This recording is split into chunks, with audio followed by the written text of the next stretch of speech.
Hi, I'm Seanan McGuire. I write far too many books. I collect My Little Ponies. I live in the Pacific Northwest. I read a lot of Marvel comics.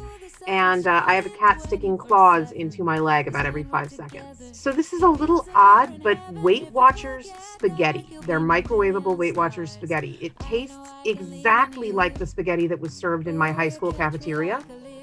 The only real difference is that it's not served to me with a ice cream scoop the way that the cafeteria spaghetti was. Little Shop of Horrors. I watched that movie literally every day for an entire year when I was 9.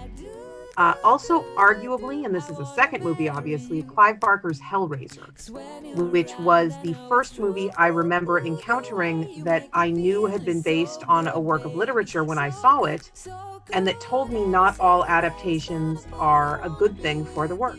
I don't know, it'd probably be something really annoying in the theme of like New Girl or The Addams Family, where it had been written for the show and could not be repurposed to anything else. Prior to a couple of weeks ago, I'd have said something based on the Munsters theme because that's my favorite sitcom theme ever. But right now, that sounds a little derivative. So, we have good reason to be extremely down on British cooking. They basically conquered most of the world for spices and then didn't use them.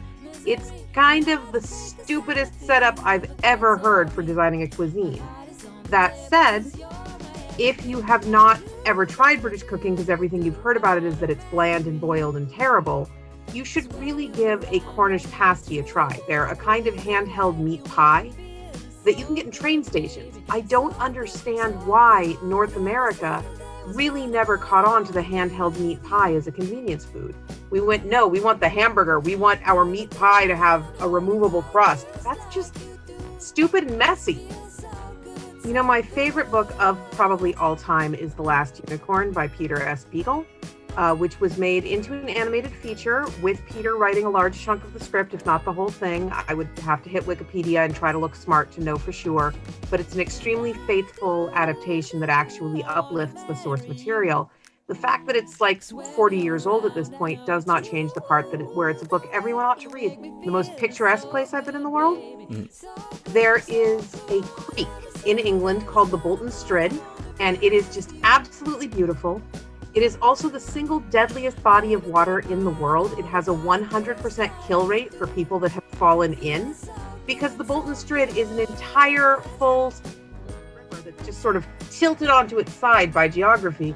So it is incredibly deep and incredibly treacherous and incredibly lovely. And I love the Bolton Strid. I think it's probably the most picturesque place I've ever been. Actually sat in a room with and taught me things would be Roy Hager from the College Park High School English department, who basically believed that I could write things that people said were not for girls, which was a big step forward for me, because at the time I'd had a lot of English teachers who were like, no, girls can't write horror, girls can't write science fiction, girls can't write comic books, what is wrong with you? And Mr. Hager was just like, no, do whatever you want. He also paid for me to take my SATs. I am not a big late night snacker, but my go-to snack for basically all times of night and day is or popped microwave kettle corn. The long pause of the contemplative face. Because you want to get the good answers, but there aren't always that many.